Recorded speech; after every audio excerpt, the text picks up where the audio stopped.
Es muy grato que estemos hoy tan numerosos y que lo hagamos para acompañar al doctor Alfonso Múnera, que es uno de los grandes historiadores que tiene Colombia. Fernando. Siguiente punto, presentación del conferencista a cargo del secretario de la Academia. Alfonso Múnera nació en Cartagena, Colombia. Ha escrito artículos sobre historia del Caribe colombiano en diversas revistas nacionales y extranjeras y es el editor de una selección de ensayos de autores costeños de los siglos XVIII y XIX. Entre sus obras principales se encuentra El fracaso de la nación, Región, clase y raza en el Caribe colombiano, 1717-1821, publicado por Áncora Editores en 1998, y Fronteras Imaginadas, la construcción de las razas y de la geografía en el siglo XIX colombiano, publicado por Planeta en el 2005. Además, ha escrito artículos sobre historia de la educación en el Caribe colombiano durante el siglo XIX. Terminó Derecho y Ciencias Políticas en la Universidad de Cartagena y obtuvo una maestría y un doctorado en Historia de América Latina, el Caribe y Estados Unidos en la Universidad de Connecticut, Estados Unidos, en 1991 y 1996 respectivamente. Fue decano de la Facultad de Ciencias Humanas de la Universidad de Cartagena, donde enseñó historia desde 1981. Se desempeñó también como vicerrector de investigaciones y director del Instituto Internacional de Estudios del Caribe de dicho centro universitario. De 1999 a febrero del 2003 fue embajador de Colombia ante el gobierno de Jamaica. En el 2003 fue Thinker Visiting Professor en la Universidad de Wisconsin en el campo de Madison, Estados Unidos. Ha dictado conferencias en diversos centros universitarios de Latinoamérica y Europa. En 2011 fue invitado por la Universidad de Harvard, Estados Unidos, para participar en el simposio Black in Latin America, donde presentó una ponencia sobre raza y nación y como profesor visitante para dictar un curso doctoral en el área de los estudios afroamericanos en el segundo semestre del 2012. Cargo este último que no pudo desempeñar por haber sido nombrado como secretario general de la Asociación de Estados del Caribe con sede en Trinidad y Tobago. En dicha función estuvo del 2012 al 2016. Actualmente se desempeña como profesor del doctorado en Historia de la Educación y asesor del Instituto Internacional de Estudios del Caribe de la Universidad de Cartagena. Doctor Alfonso, la palabra es suya. Muchísimas gracias a la Academia Colombiana de Historia por su generosidad en incluirme en este grupo de historiadores y en este proyecto estupendo de unirnos a todos en torno a estas cosas que nos interesan tanto. Muchísimas gracias igualmente a su presidente y amigo Rodolfo Segovia, a su señor secretario Fernando Mayorga y a todos y todas quienes nos acompañan hoy y que con generosidad han dispuesto de su tiempo para estar aquí conmigo. En las postrimerías de 1819, el Libertador era plenamente consciente de que una alta prioridad de la revolución tenía que ser la retoma del Caribe colombiano y en particular de su fortaleza más poderosa, del sistema estratégico del Caribe, Cartagena de Indias. Sabía que nada estaba seguro, ni habría república alguna garantizada con los puertos del Mar de los Caribes en manos del ejército español. Riohacha, Santa Marta, Cartagena y Panamá estaban todos controlados por la corona española. ¿Cómo hablar de una nueva república en estas condiciones? Y además, ¿cuánto tiempo sobreviviría? Y peor, ¿cómo avanzar hacia Venezuela bajo el mando de Morillo con toda la costa norte a su servicio? En una de sus muchísimas cartas al general Mariano Montilla, en octubre 30 de 1821, cuando apenas se ha enterado de que Cartagena ha sido finalmente recuperada por el Ejército Libertador después de un sitio que duró más de 14 meses, Bolívar le dice a Montilla: aún después de la capitulación de la ciudad, dudaba del éxito de ella, porque por lo mismo que nada es comparable al precio de su posesión, yo desconfiaba por algún evento casual que pudiera privarnos de una plaza que aseguraba la libertad de Cundinamarca.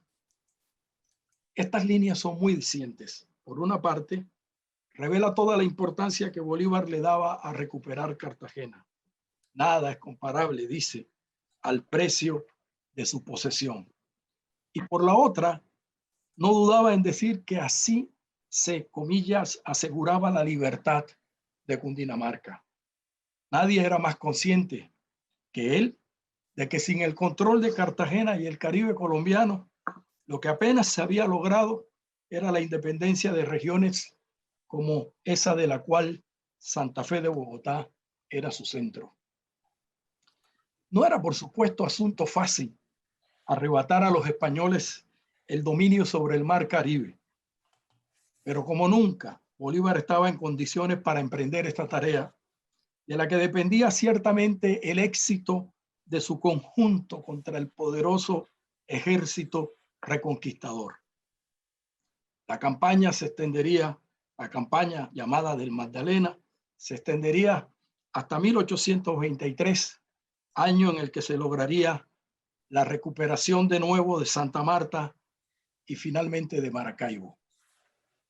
Está fuera de los límites de este ensayo el relato detallado de esta vasta empresa, que por lo demás ha sido escrito con luces y sombras repetidas veces.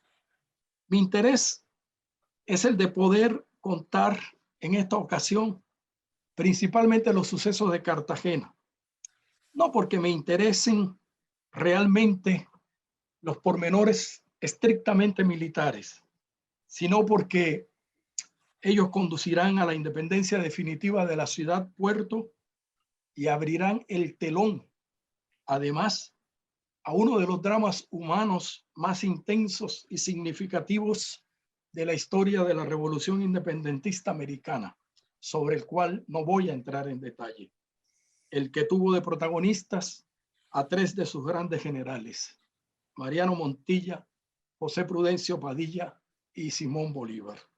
Y en su centro, los hondos y graves conflictos políticos y sociorraciales que mal alumbraron a la criatura de corta vida que fue la Gran Colombia. Después de controlar Riohacha, Sabanilla y Barranquilla, aprovisionado de hombres, aunque inexpertos, y de recursos, Montilla siguió las órdenes de Bolívar de sitiar a Cartagena. Estableció el cuartel general en Turbaco e inició, según don José Manuel Restrepo, el sitio de la ciudad por mar y por tierra el 1 de julio de 1820. En la vieja fortaleza de Cartagena, algunas cosas habían cambiado en forma por demás significativa. En el primer semestre de 1820, la crisis política en España se agudizó hasta el punto de que el absolutismo de Fernando VII se vino abajo transitoriamente. Su reflejo en Cartagena y en el resto de la América española fue de mucho impacto. El virrey Francisco Montalvo salió de la ciudad en febrero de 1818 y, por intrigas de Morillo, es reemplazado por Juan Sámano. Los casi 2 años del gobierno del último de los virreyes en tierras colombianas fueron sencillamente desastrosos por su tendencia a la brutalidad y al crimen como solución de los problemas, por su desprecio hacia los criollos, por su ánimo vengativo, por su antipática soberbia que lo impulsaba a escupir y pisotear a aquellos con los que tenía algún disgusto. Juan Sámano gobernaba desde Cartagena cuando en España el movimiento constitucionalista de Riego cobró tanta fuerza que obligó, aunque de pésima gana, a Fernando VII a jurar la Constitución y a solicitar a sus autoridades coloniales que procedieran a hacerlo.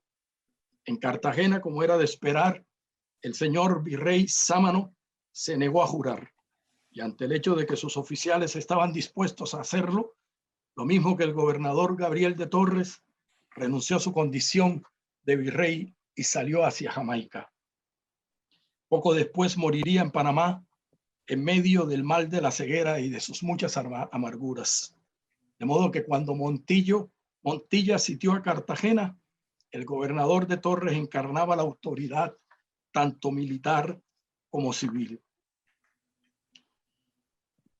Volviendo a Cartagena, hay que decir que para finales de 1820, Montilla cuenta con un ejército de tierra de cerca de 1.350 hombres, más los 3 bergantines y las 2 goletas del almirante Brión.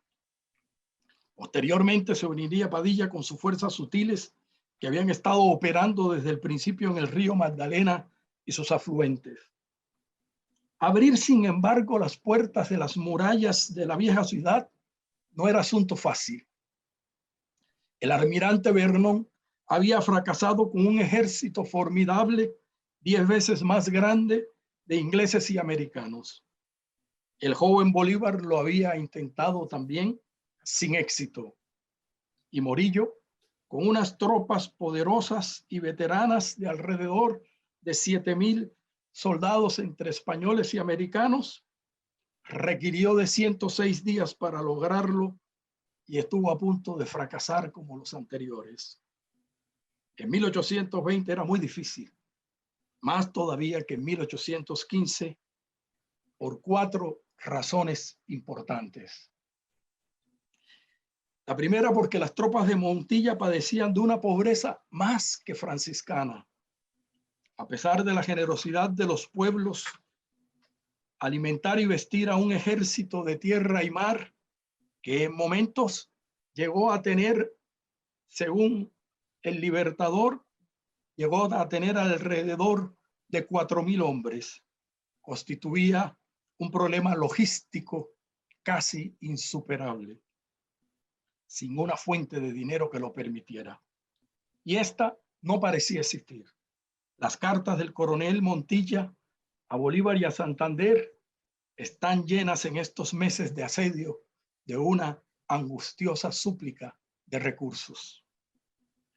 La segunda razón tenía que ver con una circunstancia que había contribuido decisivamente a que Vernon, derrotado, abandonara las cercanías de Cartagena y a que Morillo, de haberse prolongado el sitio quizás un mes más, hubiera tenido que retirarse. La inclemencia del clima y su propensión a generar la peste, las famosas epidemias, en la forma de fiebres mortales. La tercera razón no se relacionaba con la naturaleza ni con el dinero, sino con un hecho particular que pudiéramos calificar sociocultural.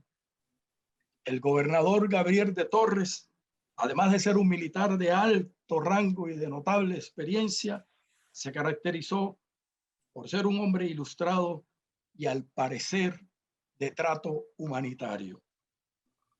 Y era querido, al menos, por una buena parte de los cartageneros, hasta el punto de que estos firmaron una carta para pedir que se le prolongara su periodo como gobernador, con lo cual era muy difícil predisponer a los comerciantes y militares estacionados en Cartagena a que actuaran contra él. Bolívar llegó incluso a proponerle a Montilla que ofreciera una recompensa muy cuantiosa para la época de 100,000 pesos y una casa alta a la persona que ayudara desde dentro de la ciudad a abrir sus puertas.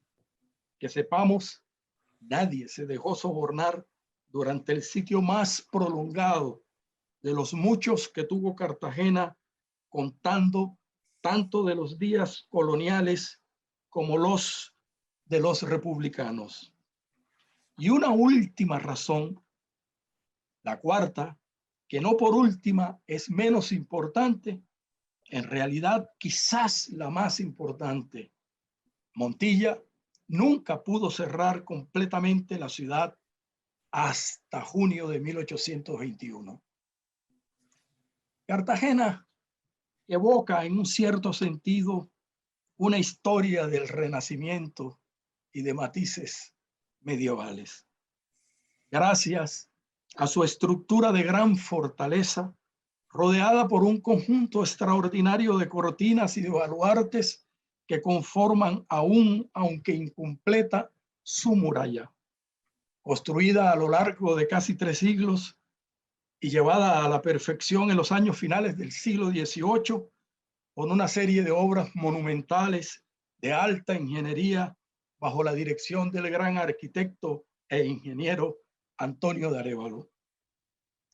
Su historia legendaria de asaltos de piratas y corsarios fue casi siempre el relato de una ciudad marina abierta al mundo como pocas, que para sobrevivir de cada cuando en cuando tenía que estar dispuesta a encerrarse todo el tiempo que fuera necesario para derrotar al enemigo. No tanto por el valor de sus hombres y mujeres, del que dieron buena muestra, sino por la ayuda del tiempo y de la naturaleza, de las pestes, sus copartidarias, que asolaban al enemigo en campo abierto, poco acostumbrado al veneno de sus insectos y de sus aguas. Es increíble que aún en 1885, 70 años exactos de haberse producido el sitio de Morillo, los liberales acudieran de nuevo a la vieja táctica de sitiar a Cartagena, en el que es conocido como el sitio de Gaitán Obeso, que no logró abrir sus puertas. El hecho que nos ocupa ahora es que la vieja muralla volvió a estar en 1816, después del brevísimo periodo independentista, bajo el control de los españoles. Y Montilla comprendería muy pronto que la ilusión de tomarse en pocos días la plaza fuerte era eso, una fantasía. Veremos ahora, sin entrar en los detalles de las operaciones militares, que serían infinitos, algunas de las difíciles y complejas situaciones que tuvo que vencer el ejército bolivariano para finalmente abrir sus puertas. No deja de ser, por supuesto, una historia fascinante y digna de ser contada. El 14 de julio, a pocos días de haber establecido su cuartel general en Turbaco, escribió al vicepresidente Santander para contarle, comillas, el estado de apuro en que está la plaza y las circunstancias favorables que se presentan para recuperar, decía, este puerto tan importante. Y como si estas buenas noticias fuesen pocas, le contó también el estado de crisis y de anarquía que reina en Cartagena, decía, entre los españoles como consecuencia de la jura de la Constitución de Cádiz, a la que nos hemos referido anteriormente, y la abrupta salida para Jamaica del virrey Sámano, el brigadier Cano y el obispo Rodríguez. También le habló de la buena moral de los soldados, comillas, a pesar de las privaciones y de lo importante que había sido la toma de Tenerife. En síntesis, a 14 días de iniciarse el sitio de Cartagena, el coronel Montilla estaba lleno de entusiasmo y optimismo sobre su misión de retomar la ciudad, que seguía siendo uno de los símbolos del poder español en América, pero no todo parecía andar bien.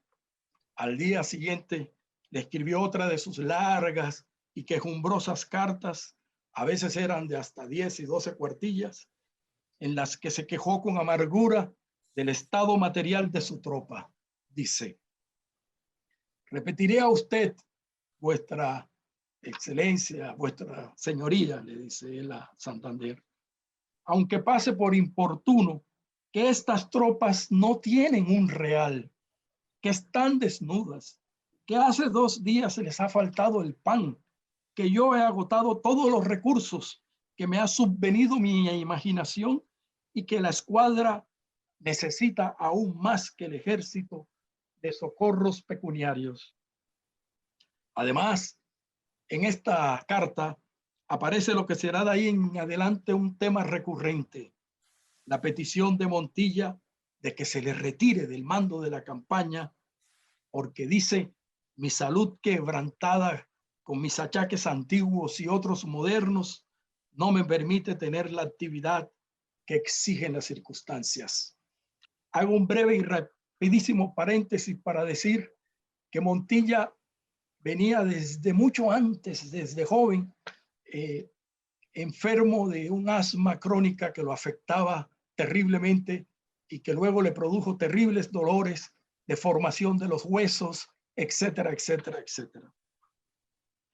En julio 20, es decir, 5 días más tarde, sin que su optimismo haya desaparecido, estamos en el año 20, estamos empezando la campaña, sin que haya desaparecido en medio de las dificultades y de su propia enfermedad, le dice a Santander que gracias a que la ocupación de Sabanilla le abrió la entrada a la posesión de toda la provincia de Cartagena, ha podido encerrar a los españoles dentro de los muros de la ciudad, en donde dice: les hago sufrir un riguroso sitio, como lo tengo dicho antes a vuestra excelencia. Pronto, sin embargo, tomaría conciencia de que el sitio estaba todavía muy lejos de ser riguroso y de que habría que esperar un buen número de meses para que la actuación del coronel Padilla lo volviera una realidad. Por otra parte, llega a contar en esta carta al detalle mismo de la pobreza extrema del ejército. Dice: hace muchos días, y entre ellos el de hoy, que apenas han podido racionarme con la mitad del pan que debía recibir. Se refiere al ejército. No tienen jabón con qué lavar sus ropas, y la mayor parte se halla desnuda por haber roto los vestidos que sacaron de sus casas y no tener la república con qué reemplazarlos. Es de una urgencia de los momentos que vuestra excelencia emplee toda su autoridad y facultad en proveer de dinero y harinas la división de mi mando, porque de otra suerte, dice, es imposible que subsista en el sitio de Cartagena. Ya mis medidas se agotan, mis recursos se escasean, los pueblos se agobian y temo mucho un descontento que arruine mis operaciones y me haga perder las actuales ventajas que hacen dominar toda esta provincia por las armas de la República. No ha pasado un día completo cuando escribe otra carta en la que le dice que seguirá exigiendo los auxilios para, comillas, unas tropas sin paga, sin sueldos, sin raciones regulares, que en víspera de recoger el fruto de sus trabajos y los laureles de la victoria, pueden desmayar en fuerza de sus necesidades. Todavía estaba Montilla creyendo que al día siguiente vencerá. La verdad es que en los siguientes días la queja a Santander por la ausencia de recursos tiende a disminuir. Y algo tiene que ver con que comienza a recibir pequeñas cantidades de dinero que siguen siendo insuficientes. Pero la razón de fondo la encontramos en una carta fechada el 20 de agosto, en la que explica que, comillas, las Sabanas, como todos los demás partidos de esta provincia, son los que hasta ahora han estado contribuyendo con los víveres que han necesitado las fuerzas de mi mando, y la escuadra sin cuyo auxilio habría sido imposible sostenerlas en medio de no tener ningún dinero ni de poder disponer de facultad alguna capaz de poder adquirirlo. Conseguir recursos y víveres era apenas una de las grandes dificultades del ejército de Bolívar, empeñado en el sitio de Cartagena. Una segunda, y que pronto aparecerá en la correspondencia de Montilla, se refiere a las enfermedades, a las epidemias. Desde los días iniciales de La Guajira, comenzó a mostrar su preocupación por el número de enfermos. Ya el 14 de agosto escribió que la columna del comandante Córdoba tuvo la desgracia, dice, de ser atacada por una fiebre pútrida que la ha disminuido bastante, pues a más de los enfermos que había en Mompox, dice, deja en Corozal, Córdoba, 80 entre convalecientes y graves.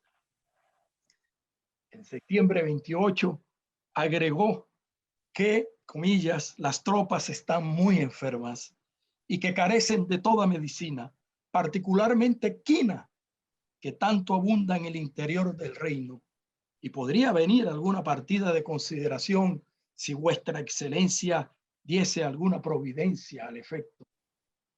En octubre 27 explicaba desde el cuartel general que tenía establecido en la Villa de Soledad por qué no podía concederle licencia al doctor Pedro Ruiz Gutiérrez.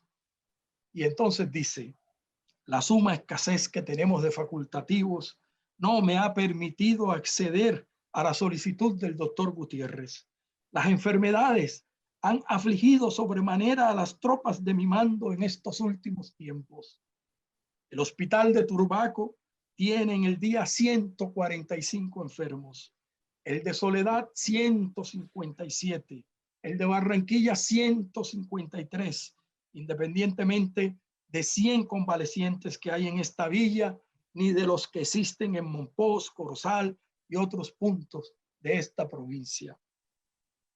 Meses después, en enero 30 de 1821, habló de la colocación de las tropas en el territorio y alegó que lo había hecho como lo había hecho, comillas, según he podido, consultando más que nada la salubridad, dice, porque no debe olvidar vuestra excelencia que hacemos la guerra, utiliza esta expresión terrible, hacemos la guerra en un país mortífero. Así es que no bajan mis hospitales en el día de 900 hombres.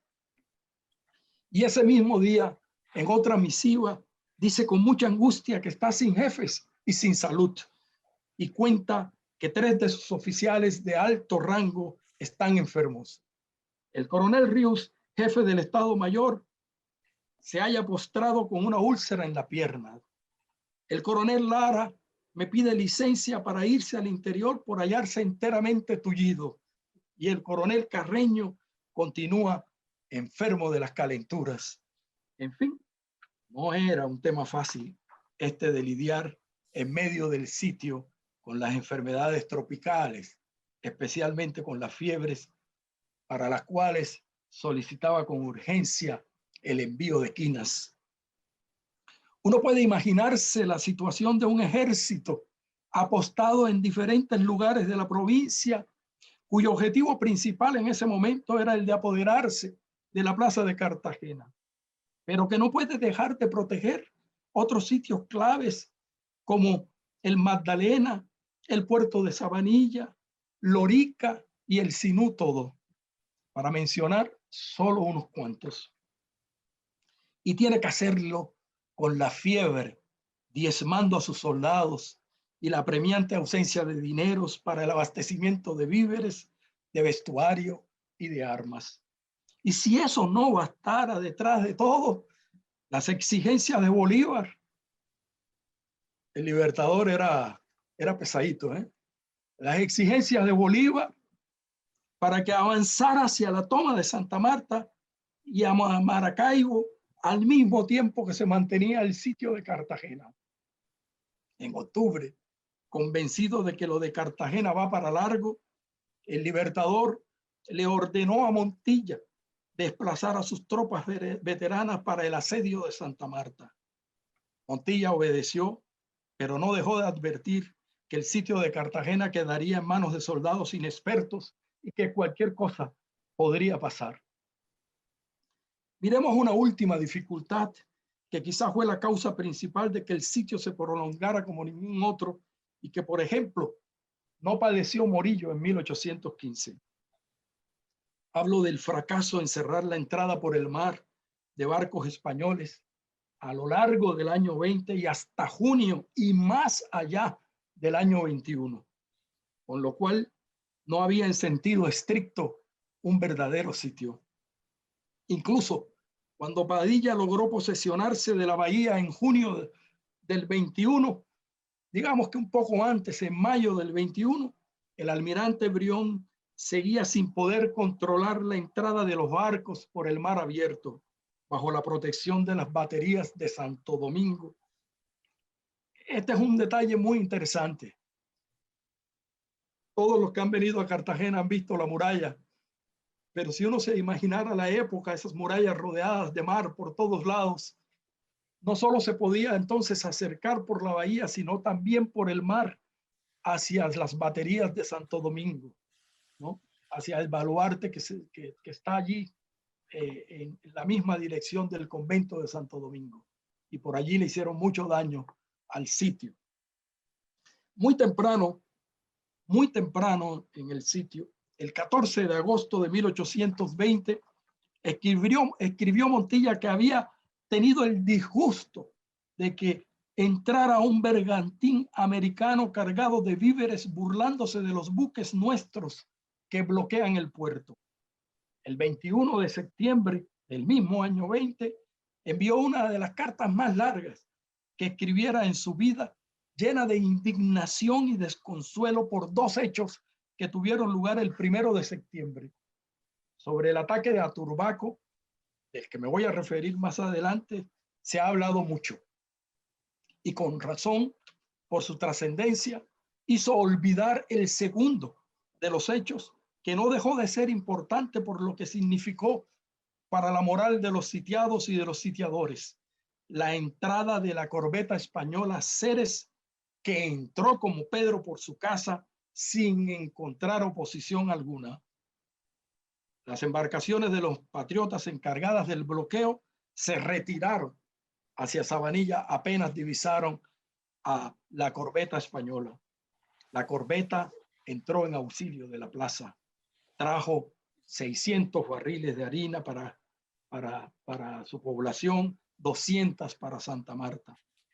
Y además podemos asegurar de otros recursos. Morillo le comentó airado a Santander que ya ve usted, vuestra excelencia. Montilla le dijo a Santander: ya ve usted, vuestra excelencia, que si nuestra escuadra no evita en lo sucesivo otra entrada de la misma corbeta u otro buque de guerra español, el sitio se prolongará al infinito y los recursos se nos agotarán. El drama aquí humano es extraordinario. Una semana después, septiembre 28, expresa no solo angustia, sino también temor acerca de una posible ofensiva de los españoles con ocasión de nuevas y nuevas entradas en la bahía. Además, la clara sospecha de que la flota del almirante Brión estaba rehuyendo el combate. Para fortuna de Montilla, no hubo tal ofensiva española, pero quedó en él la impresión de que, comillas, desde que la escuadra se ha declarado nula, ha quedado toda la costa expuesta a ser invadida impunemente. Es un momento de grande desilusión ante la comprobación de que el sitio no está funcionando. Es tan grande su desilusión que concluye su lamento diciendo que, comillas, la experiencia me ha enseñado que las tropas de esta provincia nunca serán buenas en ella. Es necesario enseñarlas a pelear y se han viciado de tal modo huyendo a los montes por los españoles, que han adquirido ya esta perniciosa costumbre. Pero además, a Montilla no le vino bien la explicación del almirante Brión de que sus 3 bergantines y 2 goletas no eran suficientes para enfrentar a la corbeta española. Y pensaba que lo que sucedía era que más que cobardía, lo que el almirante tenía era el temor de perder los barcos de su propiedad. Las relaciones entre los dos se volvieron muy tirantes y, ausente de protagonismo y delicado de salud, Brión fue a dar finalmente a Curazao en agosto de 1821 y murió el 28 de septiembre sin poder celebrar la entrega de la plaza a los patriotas, la que se dio apenas unos pocos días más tarde. No debería olvidarse que el comandante supremo de las fuerzas sitiadoras escribió esta pobre imagen sobre los soldados costeños, no solo bajo el impacto de la ineficiencia del bloqueo de la bahía, sino del todavía más grande del ataque de los españoles a la población de Turbaco. Porque en realidad lo sucedido en este pueblo cercano a Cartagena el 1 de septiembre de 1820 fue en todo sentido lamentable. Después de tener bajo su control a la ciudad de Barranquilla, Montilla se apresuró a cumplir las órdenes de Bolívar en el sentido de proceder a sitiar Cartagena. Con tal disposición reclutó un poco más de 400 hombres, a los que agregó a los menos de 200 que tenía consigo, y estableció su cuartel general en Turbaco. Tal como hemos contado más arriba, partió luego de vuelta a Soledad, lugar desde el que podía seguir más de cerca la campaña del Magdalena y de paso fortalecer la defensa del puerto de Sabanilla, el único que tenían habilitado para el comercio exterior con el que contaban las fuerzas libertadoras en territorio colombiano. Turbaco quedó en realidad en manos de un ejército integrado en su inmensa mayoría por jóvenes voluntarios e inexpertos, al mando del cual estaba el coronel Ramón Ayala. Absolutamente confiados y relajados ante la idea de que los españoles no tenían medios para atreverse a una ofensiva, fueron sorprendidos la mañana del 1 de septiembre. El día anterior Bolívar había partido de Turbaco, sin oposición alguna, con los reclutas corriendo hacia los montes. Ingresó al pueblo la avanzada española de 420 hombres, veteranos de la guerra, que integraban el regimiento León bajo el mando del coronel español Miguel Balbuena. El impacto psicológico fue tremendo, no solo porque ponía en evidencia las debilidades del sitio, sino por el temor que lograron infundir las atrocidades cometidas por los españoles. Montilla, en un documento poco mencionado, narró años después de su propia mano las vicisitudes del sitio de Cartagena, y en uno de sus apartes se refirió a la crueldad de los atacantes en la población de Turbaco, diciendo que, comillas, no solo no se dio cuartel a ningún rendido, no solo se degollaron los enfermos del hospital, sino que sufrieron igual muerte 2 sacerdotes y una inmensidad de mujeres y niños refugiados en la iglesia, y ahí fueron degollados sobre los mismos altares, y con el Santísimo Sacramento descubierto, selló su conducta con incendiar parte de la población, habiendo evitado un total exterminio los esfuerzos de los húsares que consiguieron apagar o evitar el fuego. El general Pedro Julio Doudeves, en su libro sobre Cartagena, publicado en 1948, escribió: los realistas, sin hacer diferencia entre militares y paisanos, se entregaron a la matanza de cuanto ser viviente cayó en sus manos, terminando por incendiar el pueblo, que por entonces era en su mayoría de construcción de madera, con techos pajizos, por lo cual pronto fue todo él una hoguera infernal. Al paso que los realistas tuvieron solo 8 muertos, de los patriotas se encontraron más de 150 cadáveres de todo sexo y edad, la mayoría sacrificados por los escombros del templo al desplomarse. En el mes de octubre, tal como lo mencioné más arriba, Bolívar, desengañado de la idea de que Maracaibo estaba allí a la vuelta de la esquina, dio la orden de avanzar hacia la liberación de Santa Marta, sosteniendo el sitio de Cartagena. Paso indispensable en todo caso para fortalecer al ejército que se encontraba cercando a la ciudad. Evito referirme a la batalla de Ciénaga y a la toma de Santa Marta el 10 y 11 de noviembre, porque el tiempo apremia.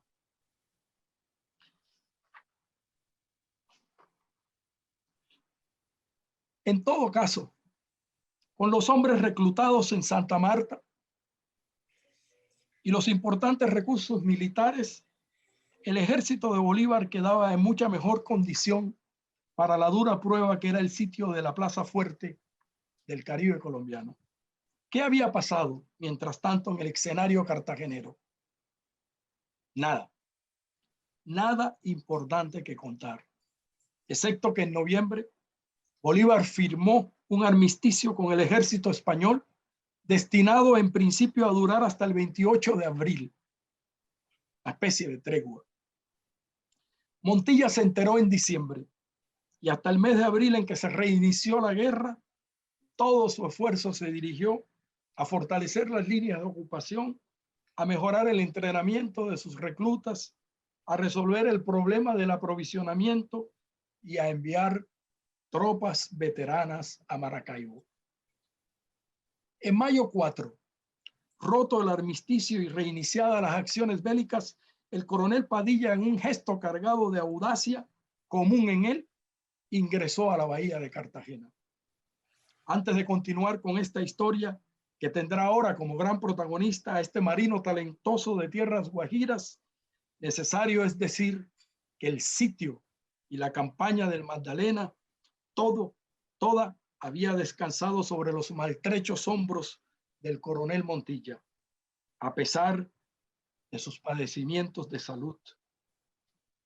Negar el valor de sus actuaciones y su enorme talento para, en la más precaria de las condiciones materiales, ser capaz de coordinar multitud de acciones a lo largo del muy extenso y diverso territorio del Caribe colombiano, sería un acto de mezquindad. En fin, a Dios lo que es de Dios y al César lo que es del César. Repite a menudo la sabiduría popular cuando de reconocer méritos se trata. Llegar hasta mayo del 21, con los puertos grandes de Riohacha y Santa Marta liberados, con Barranquilla, Soledad y el puerto de Sabanilla bajo el total control de los patriotas, con el río Magdalena libre de españoles y con el ejército fortalecido y listo para la toma de Cartagena, tuvo como protagonistas, además de las brillantes actuaciones de miles de soldados anónimos y de oficiales talentosos como Padilla, Maza y Córdoba, a Bolívar, que concibió esta gran estrategia. Es muy interesante leer las cartas de Bolívar del año 19, diciembre del 19, noviembre, diciembre del 19. Y es muy interesante leerlas porque ahí describe con exactitud, genial, simple y llanamente, el plan de lo que se va a desarrollar en el Magdalena, y además mantiene la estrategia y es digamos, el militar a cargo que está presionando y que está insistiendo en los desarrollos de la estrategia. Pero igualmente habría que decir que también se le debe el éxito de esta operación a la extraordinaria eficacia del general Santander, bajo cuyas órdenes directas estuvo toda la operación del norte. Por eso las cartas son cartas permanentes de Montilla hacia Santander, pidiendo recursos, pidiendo víveres, pidiendo esta cosa, pidiendo armas, etcétera, etcétera. Bajo cuyas órdenes directas estuvo toda la operación del norte para garantizar la existencia misma de las tropas en medio de tantas dificultades económicas Y por supuesto, se debe también el éxito a la destreza en su ejecución del coronel Montilla, más tarde general. Después vendrán los malos tiempos. Para ser más exacto, de 1826 en adelante. Los tiempos de las pasiones descontroladas, del enfrentamiento de los grandes generales en una especie de lucha fratricida, en una mezcolanza de egolatrías, de intereses materiales y de ideales sobre la patria en conflicto.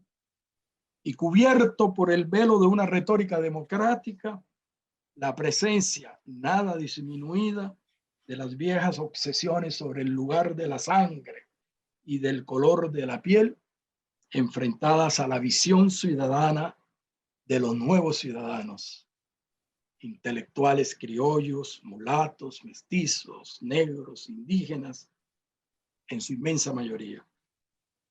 Ya tenemos a Padilla con su numerosa flota de pequeños barcos armados navegando por el caño del estero, pasando frente a pasacaballos e ingresando a la bahía para mostrar su fuerza a los españoles. Su ingreso el 4 de mayo lo había hecho sin recibir autorización para ello de Montilla, que en carta a Santander dejaba oír su disgusto por lo que consideró, con alguna razón, una acción imprudente. Él pensaba que Padilla no tenía aún la fuerza suficiente para enfrentar a los españoles ni para garantizar el bloqueo de la plaza, y le ordenó evitar cualquier enfrentamiento, así tuviera que retirarse a una posición más segura. Para corroborar lo dicho, apenas una semana después de haber escrito lo anterior, llegó por los lados del baluarte de Santo Domingo una goleta procedente de Jamaica cargada de carne y harina que pudo descargar sin que le sucediera nada. Esta noticia se la informó al general Santander en carta con fecha del 20 de junio de 1821, y en ella es notoria otra vez su incomodidad con las operaciones del almirante Brión. Pero por el contrario, 6 días más tarde, el 26 de dicho mes de junio, le cuenta acerca de la magnífica jornada de la noche de San Juan del 24 de junio, que ha quedado inscrita en los anales de nuestra historia como una de las batallas decisivas de la gesta independentista. Vale la pena reproducir aparte de esta carta, cuya importancia es extraordinaria para un conocimiento más completo de aquellos que estudian la difícil y trágica relación de estos dos militares, Montilla y Padilla.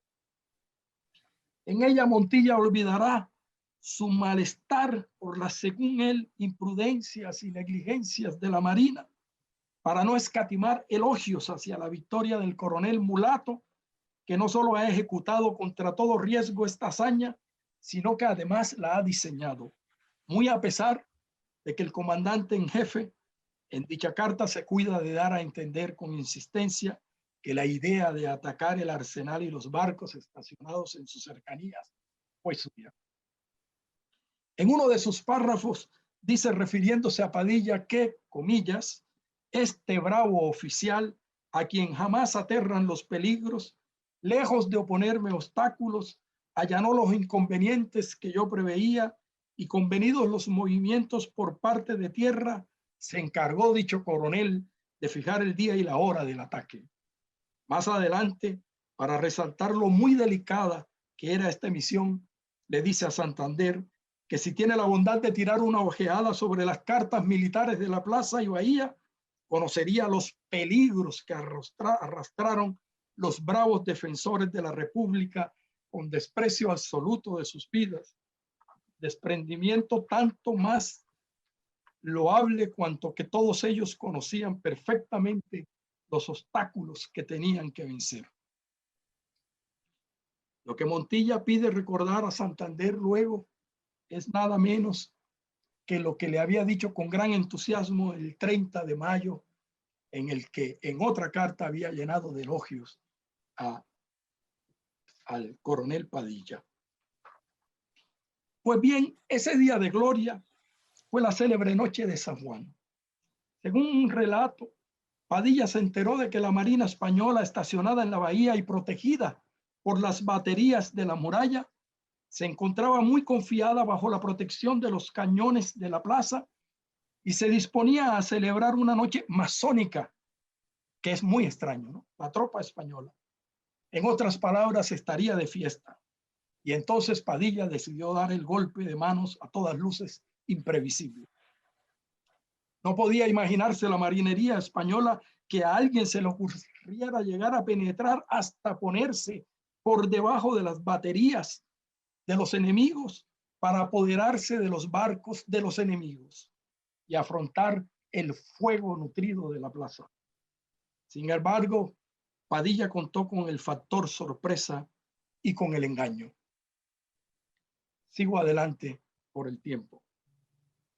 Todas comienzan a ser buenas noticias que preludian el final del sitio inacabable. Montilla recibe poco después de la noche de San Juan la información de que los bergantines del ejército libertador, los bergantines Boyacá, Diana y Cundinamarca, Espartana y Venezuela, vendrán a la plaza a reforzar la flota de Padilla, con lo cual se atreve a predecir que en menos de 60 días rendirá a Cartagena.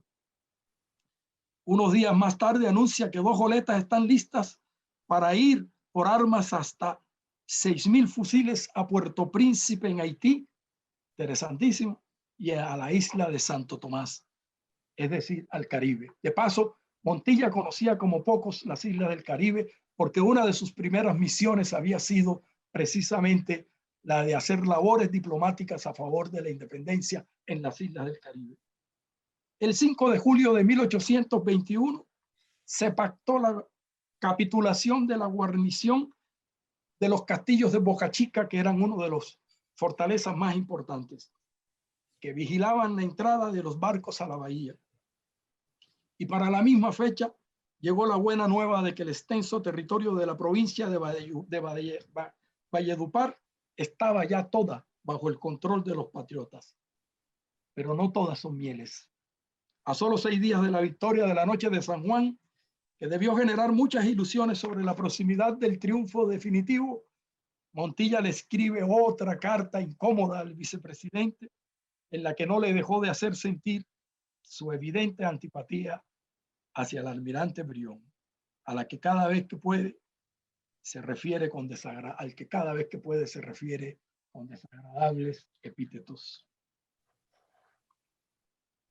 El 6 de agosto, sin embargo, cuenta cómo las fuerzas sutiles de Padilla, en una acción riesgosa, se tomaron el bergantín situado, dice, debajo de las baterías en la madrugada del 29 de julio y rescataron ingentes, enormes cantidades de recursos que iban para los españoles. Del 26 de julio tenemos carta de Montilla escrita ya, y esto es muy interesante, en la villa de Soledad. Atento a las operaciones del puerto de Sabanilla y a los movimientos de tropa de Santa Marta para ser enviadas a Maracaibo. 26 de julio ya están escribiendo desde Soledad. No estamos seguros si la noche del 24 estuvo en las cercanías de Cartagena coordinando los pormenores de la famosa batalla marítima de la noche de San Juan. En agosto 13 le escribe al vicepresidente informándole que el coronel Padilla había recibido una carta desde Kingston en la que Juan de Dios Amador le decía que el día 3 había llegado el mariscal de campo español José de la Cruz Murguión con un bergantín de guerra, 3 buques con cañones de corto calibre y 2 sin ellos, y con 400 hombres. Venía este mariscal de campo, 400 hombres, casi todos venezolanos de color. Y Montilla empieza a pensar que esta expedición viene para Cartagena. Está casi seguro que los españoles van a atacar a Cartagena. Pero unos días más tarde se entera por fortuna que la flota comandada por el almirante Murguión, que supuestamente debía reforzar a Cartagena, había sido enviada a Panamá. De manera que el temor empieza a desaparecer. Y así llegamos al mes de septiembre de 1821, sin que el gobernador Gabriel de la Torre pueda recibir los soldados de refuerzo que necesita de manera desesperada y con provisiones cada vez más reducidas gracias a la mayor eficacia del sitio, que permitió cada vez menos la introducción de víveres. De manera que el 17 de septiembre, Morilla intimó la rendición del ejército enemigo, o sea, la entrega de la plaza. Y el gobernador se negó a entregarla, pero empezó a conversar sobre la capitulación, sobre una posible capitulación. Las conversaciones finalmente determinaron que se produciría la rendición y entrega formal de la plaza el 1 de octubre, siempre y cuando no fuese antes socorrida. Y al no recibir refuerzos ni ayuda alguna, y a punto de finalizar septiembre, el gobernador se dispuso a entregar la plaza, lo que en efecto se cumplió en los primeros 10 días de octubre. Las últimas tropas españolas estacionadas en Cartagena partieron para siempre al día siguiente, 11 de octubre de 1821. Salieron rumbo a Cuba la oficialidad, presidida por el brigadier general y gobernador de Torres, y 700 soldados, que era todo lo que quedaba de tropa en la inexpugnable fortaleza. Los patriotas tomaron posesión de ella, con lo cual se había cumplido en gran parte la campaña del Magdalena al liberar a Riohacha, Santa Marta y Cartagena. Faltarían Panamá y luego Maracaibo. La primera produciría ella su propia liberación sin que hiciera falta la empresa que se tenía lista para ir a liberarla. La segunda terminó siendo otro gran episodio de la guerra independentista, en el que otra vez estuvieron de protagonistas el general Montilla como comandante en jefe de la expedición y el coronel Padilla como figura central de la victoria marítima. Venían juntos desde enero de 1820, cuando se encontraron en Riohacha, pero desde finales del 21 por lo menos venían distanciándose. Y en 1823, cuando se llenaron de gloria nuevamente con la batalla de Maracaibo, principalmente Padilla, ya eran enemigos que se detestaban y se relacionaban con acritud. Enemigos irreconciliables, como lo demostrarían los sucesos posteriores a la batalla de Maracaibo. No deja de ser curioso que la independencia definitiva de Cartagena hubiera estado en las manos de dos hombres tan diferentes, en todo sentido, menos en sus extraordinarios talentos para la guerra. Dos hombres que además venían desde su primer encuentro en 1815, en el que les tocó participar en la defensa de la ciudad, en aquel entonces contra Morillo, alimentando una enemistad de graves consecuencias para el país y sobre todo para la ciudad. Ya voy a terminar.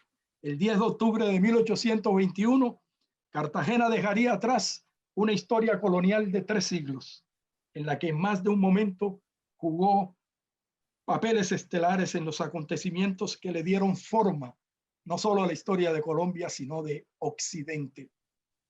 Y su historia se irá volviendo con el tiempo más y más provinciana, intensamente democrática y republicana a ratos, pero sin embargo cada vez más comprometida con los quehaceres de una política nacional cuyo centro sería ahora, sí, cada vez con mayor fuerza, Bogotá, la capital. Y para terminar, quisiera decirles lo siguiente. Quisiera terminar con esto.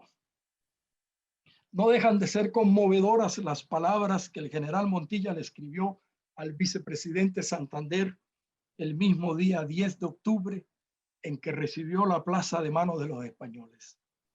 En ellas destacó la larga agonía para conquistarla, su extraordinaria importancia para la economía del país y el valiosísimo material de guerra de sus almacenes. Vale la pena reproducir un fragmento de ella. Cartagena pertenece a Colombia, dice, y sus almacenes llenos de riquezas ofrecen medios de sostener la república y su decoro. Pero se necesita un poco de atención para conservarla, si no se quiere perder el fruto de 14 meses de penas, sufrimientos y gastos. Los empleados que vengan a ella, oigan esto, los empleados que vengan a ella, dice, que sean honrados, y el jefe que la mande, que reúna a la prudencia, moderación, valor y probidad, y bastante sabiduría militar para aprovecharse en su defensa de las ventajas que le da su localidad. Y concluye, no es lo mismo mandar una provincia interior tranquila y aislada a mandar una plaza fuerte en continuo contacto con el extranjero y siempre expuesta a ser invadida por las potencias marítimas. Muchas gracias. Muchas gracias, Alfonso. No solamente por el vívido recuento de la campaña de Montilla en Cartagena, sino por el verbo con que has entregado esta magna epopeya, porque realmente dentro del ámbito colombiano fue una de las campañas más agobiantes, más difíciles. Así fue. Entonces, y todo lo ha recontado con todos los detalles y como decirte, con el entusiasmo del historiador neto que tú eres. Muchas gracias. Muchas gracias. Yo quisiera a ver si hay alguien que tenga alguna pregunta.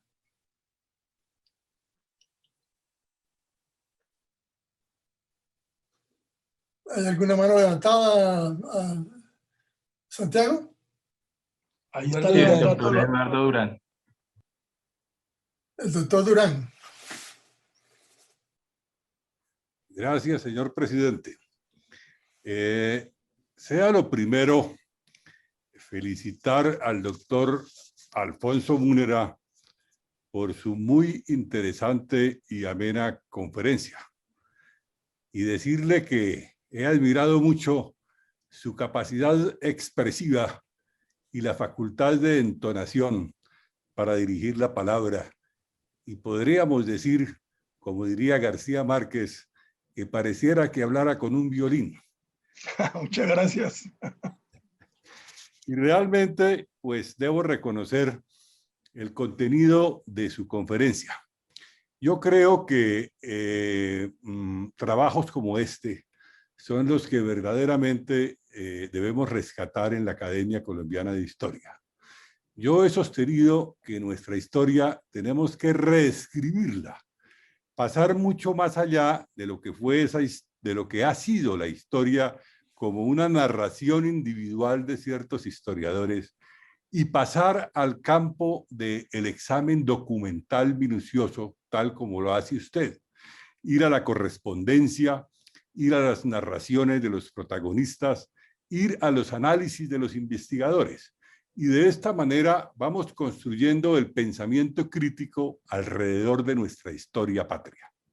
Y yo creo que ahora que estamos conmemorando el bicentenario de la independencia, estos trabajos como el suyo van a ser muy útiles porque ahora que se vuelva a adoptar la cátedra de historia, necesitamos documentos de esta categoría, en donde efectivamente pasemos de una cátedra memorista a una cátedra analítica, a una cátedra de fondo, en donde podamos estimular el pensamiento de las nuevas generaciones.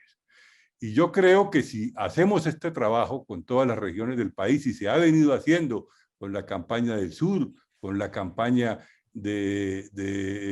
inicialmente el área andina, con todo lo que ha ocurrido alrededor del escenario de la independencia, podemos tener unos documentos muy importantes para las nuevas generaciones que le van a permitir el análisis crítico de estos escenarios de nuestra independencia nacional. Entonces, felicitaciones, doctor Alfonso Múnera. La verdad, ha sido muy interesante su conferencia. Muchísimas gracias. Gracias, señor presidente. Felicitaciones, Alfonso. Me parece maravilloso el relato y quiero solicitarte que no te detengas allí, tienes que llegar hasta Maracaibo. Sí. Sí, sí, sí, tienes que seguir adelante y contar hasta el final, porque hay que tener en cuenta que Cartagena necesitaba no solamente a Santa Marta, como ya la tuvo, sino que tenía que cerrarle a los españoles los puertos de la América del Sur, y eso solo se podía hacer con Maracaibo. Entonces tienes que llegar hasta Maracaibo. ¿Quién estás hablando, Adelaida? Sí, sí, ¿cómo Sí. no? Adelaida, pues un abrazo grande. Hace ratos, años que no hablamos. Hace años, pero hemos trabajado mucho este tema. Y complemento o simplemente sugiero una situación. Tú hablas de la entrada de Padilla a la bahía y, en fin, con lujo de detalles. Pero yo creo que para los que no tienen el mapa enfrente, y sobre todo aquí es decir, los del centro del país que no lo conozcan, hay que explicar que Cartagena tenía dos bahías, ¿no? La bahía externa y la bahía interna, y que el éxito de Padilla es que se toma a Cartagena por detrás, entrando por el estero, y se toma a Cartagena por la espalda. De resto, maravilloso lo que has hecho. Muchas gracias. Adelaida, muchas gracias. En realidad yo incluyo a Maracaibo, pero ya el tiempo lo tenía medido y no me quería pasar, no quería llegar a 1 hora, entonces no quería extenderlo. Pero además tiene toda la razón, porque cuando esto se publique hay que poner un mapa. Hay que poner un mapa, que ya Rodolfo me lo había sugerido, dicho sea de paso. Hay que poner un mapa que indique bien, porque es muy interesante ver en el mapa cómo fue todo el movimiento. De manera que estamos muy de acuerdo. Si no hay nadie más, yo tengo un par de preguntas y observaciones para Alfonso. Porque me temo que desafortunadamente conozco el tema. Entonces me meto en detalles. Pero una cosa que es muy significativa es que la plaza de Cartagena durante el sitio de Montilla se aprovisionó del exterior, y parte de esa mercancía fue descargada fuera de la bahía. Exacto. En la playa de Santo Domingo, que la señaló Alfonso. Pues bien, eso mismo le pasó a Morillo, que a pesar de que él estableció un más o menos buen bloqueo, mucho mejor que el del almirante transportador, el señor Brión, ¿no? Y después pasamos a eso.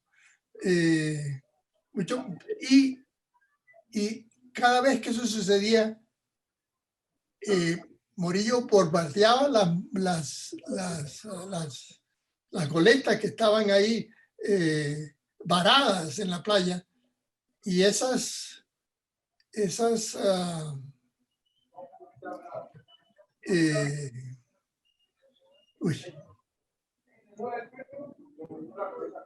¿Me ayudas? ¿Me ayudas, Santiago? Gracias. Bombardeaban esas goletas, y esos balas se metían en la ciudad. Entonces, si tú lees los textos patriotas posteriores, hablan de que Morillo, de mala leche, no bombardeaba a la ciudad. Morillo no estaba bombardeando ninguna ciudad, estaba bombardeando a las goletas, y lo que pasaba era que algunas de esas balas se metían en la ciudad. Morillo no iba a gastar polvo en el gallinazo bombardeando la ciudad. Claro. Ese es un tema simpático del paralelo. Fascinante, ¿no? Sí. Era una ciudad muy difícil de sitiar. La segunda observación, que no me doy claro hablando de geografía: Morillo, al inicio del sitio de Cartagena, pues participó Morillo, dije mal, Padilla participó y de qué manera en la batalla de Ciénega y en la toma de Santa Marta. Claro. Y tenía sus bongos, que fueron los que finalmente lograron vencer la resistencia de Ciénega en el río y en la Ciénega Grande. Sí. Ahora los tenía que trasladar a Cartagena. Y el canal del Dique, ¿no? En verano no es fácil de trasladar porque está en agua bajas y en esa época estaba muy cegado. ¿De dónde sacó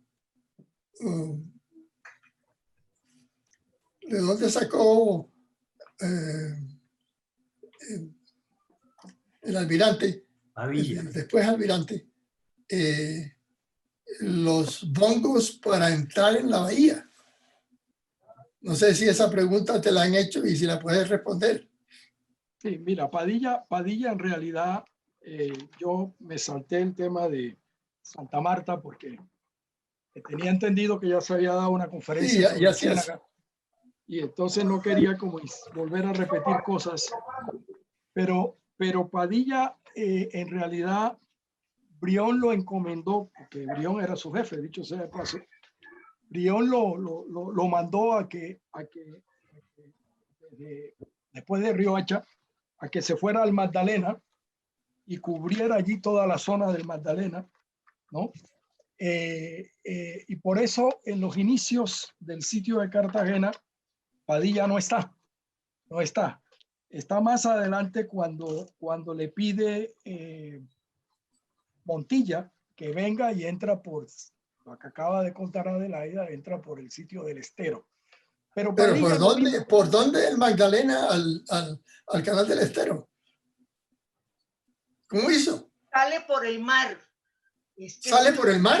Claro, sale por el mar y se mete por el dique que en ese momento desembocaba no en la bahía de Cartagena. No, eso está claro, pero que se va por el mar. Sí, señor, se va eso por el mar. Eso me parece extraordinario. Extraordinario, se va fondeando, se va por el mar y se mete por el dique y entonces por eso... Eso fue lo mismo que hizo Morillo para traer sus bongos desde Barranquilla. Más o menos lo mismo, sí. Eso es la odisea. Sí, es que él era un marino extraordinario y era capaz de hacer cualquier cosa. Y realmente en las grandes batallas, mira, en Riohacha estuvo él y fue felicitado por Montilla. En Ciénega estuvo él y fue sobresaliente su actuación en Ciénega. En Cartagena estuvo él y fue sobresaliente y fue decisiva.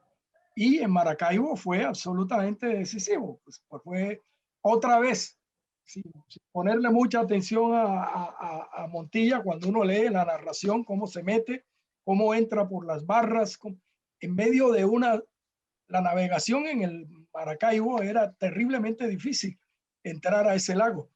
Y él lo hace porque era un extraordinario marino. Ahora, ¿cómo se financiaba? Pues yo creo que la clave la da Montilla.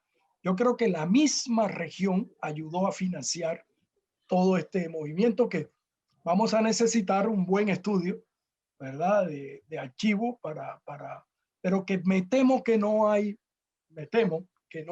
mucha documentación detallada sobre cómo se financiaban en particular cada uno de ellos, Córdoba, Massa. En algunos casos está la noticia que Montilla da, él mismo la da, de que le mandó tanto dinero a Massa, le mandó tanto dinero a Córdoba, en fin. Pero va a ser muy difícil saber en detalle, excepto que la misma región ayudaba a financiar a toda esta gente. No. En todo caso, hace muy bien en señalar pues las diferencias entre el Murato de Camarones, corregimiento de Riohacha, y el mantuano esclavista, que era Montilla. Eso no podía terminar bien. Y más aún, y esto es un chisme, si cuando ya ambos posesionados de Cartagena y en el triunfo y gozando un poco del querer de todos los cartageneros en el 21 hasta el 29, cuando asesinan al almirante Padilla, estuvieron un tiempo por lo menos cortejando a la misma mujer, que era por demás la hija de Pedro Romero. De Pedro Romero, claro. Bueno, debo decirles a todos, porque en este libro, que lo tengo prácticamente listo, hay un capítulo que sigue en detalle, en muy detalle, cómo fue toda esta terrible disputa y enfrentamiento entre Montilla y Padilla, ¿no? Lamentable, terrible, trágico. Pero tú lo has definido muy bien, ¿no? Era muy difícil que se entendieran, además porque ya en 1815 habían estado colocados en dos bandos distintos. Hay que decir que el general Montilla, que después fue gran amigo de Bolívar, ¿no? y fue uno de los que lo acompañó en la hora de su muerte, y nunca le fue desleal hasta el final. Hay que decir que Montilla detestaba a Bolívar en 1815 y 16. Estuvieron enfrentados porque él era del comando mayor del general Castillo cuando Bolívar sitió a Cartagena. Y lo que se cree es que Montilla metió preso a Padilla, que era del bando de los Piñeres. Esa enemistad viene desde allá. Y además, lo otro que es muy interesante es que cuando llegan a la reunión de los Cayos, uno de los que se opone abierta y radicalmente contra Bolívar es Montilla, que toma la decisión de irse a México a pelear en las tropas del gran y famoso general Mina, español, que estaba allá en México peleando contra Fernando VII. Prefiere irse a México y no regresar a Venezuela con Bolívar. Y hay por ahí un par de cartas que yo tengo donde Bolívar le dice a Montilla que él ha dejado atrás todo resentimiento y toda cosa, y que ya pues lo que tienen es que trabajar juntos, ¿verdad? Pero desde ese momento viene ese enfrentamiento bastante problemático entre Montilla. Montilla había crecido con Bolívar desde muchachitos, eran amigos de niños. Hay una carta donde Montilla le dice eso a Bolívar: es que somos amigos desde niños. Eran ambos de la más alta aristocracia mantuana. Hay una carta que yo tengo donde está la relación de todos los bienes que Montilla tenía, que él mismo la hace: las haciendas de añil, las haciendas de cacao, las haciendas de no sé qué. Pues es una cosa muy complicada, porque eso trato de explicarlo yo también, porque en el mundo mental de Bolívar, extraordinario militar y patriota, ¿quién puede dudar un segundo de su capacidad de sacrificio, etcétera? Pero en el mundo mental de él y de Montilla había un recelo fuerte, profundo, contra lo que los militares negros y mulatos podían hacer. Y esto es muy complejo, tiene una serie de causas y de factores que no se pueden simplificar, me parece a mí. Pero bueno, ya esa es otra historia apasionante que habría que contar otro día. Esa es otra historia, y nuevamente queremos agradecerte enormemente esta charla que nos ha embelesado. Hombre, muchas gracias. Dicho por ustedes, pues me siento muy feliz, con un público tan selecto y tan escogido, que me tenía a mí hasta un poquito nervioso torear en esta plaza, ¿no? Señor presidente, el señor presidente de la Academia del Chocó está pidiendo la palabra. Adelante. Bueno, pido la palabra para felicitar de todo corazón al doctor Alfonso Mujica. La historia tiene una cualidad muy especial cuando se relata documentadamente. El señor acaba de demostrar que nuestra historia colombiana está asesinada. Los que vivimos en la costa pacífica colombiana, los que estamos en el occidente colombiano, los que estamos en las costas colombianas, no conocemos nuestros héroes. No conocemos. Yamil, ¿puedes empezar de nuevo, por favor? Se oye muy mal. Bueno, quiero felicitar de todo corazón al doctor Alfonso Múnera, Muchas gracias. que acaba de demostrar que la historia no debe ser un ejercicio solo mental, sino también que debe estar con aportes documentados. Nos acaba de demostrar que nuestra historia colombiana está sesgada. A nosotros nos han contado, a los del Pacífico colombiano y a los que estamos en la provincia de Colombia, una historia centralizada en la cual se narran los hechos desde la aldea de los 70 hasta llegar a la batalla de Boyacá, hasta Santa Fe, Bogotá, y se pone de una manera magnificente a Bolívar, a Santander, a Antioquia, a Ruth, etcétera, etcétera, Juan José Rondón, etcétera, etcétera. Pero hay otros héroes incógnitos, como el caso de Montilla, el caso de su país, el caso de la gente que acaba de narrar el doctor Alfonso Múnera, de lo que ocurrió en el sitio de Cartagena. Es que a nosotros nos cuentan un solo sitio de Cartagena, que fue el que hizo el almirante Vernon cuando sitió Cartagena. Eso es lo que yo sabía de Cartagena. Pero esta historia de Cartagena me parece plausible, emocionante, y es muy conveniente que el doctor Alfonso Múnera pueda hacernos una pequeña cartilla y repartirla en las demás academias de historia seccionales para que podamos nosotros tener el conocimiento de esta gesta libertadora. Miles de felicitaciones y merece el doctor sentidos aplausos. Muchas gracias. Muchas gracias. Muchísimas gracias. Bueno, Alfonso, mil gracias. Ahí está Amílcar Gracias. pidiéndote la palabra. ¿Quién? Amílcar. Ah, sí. Amílcar Amílcar. Acosta. Presidente, muchas gracias. Solo quería decir Cercano a dos Camarones. cosas. Yo soy casi camaronero. Quería decir dos cosas, no sin antes felicitar a Alfonso por esta brillante exposición. Lo primero es que nos muestra cómo fue incubándose esa animadversión entre Montilla y Padilla, que terminó trágicamente para Padilla. Pero lo que yo más quiero resaltar con esta brillante exposición es que la historia es lo más parecido a un rompecabezas. Mientras uno no tenga todas las piezas del rompecabezas a la vista, usted no puede armar el rompecabezas. Y justamente con esta visión desde la región, en este caso de la región Caribe, y con un historiador y un pensador como lo es Alfonso, es cómo se va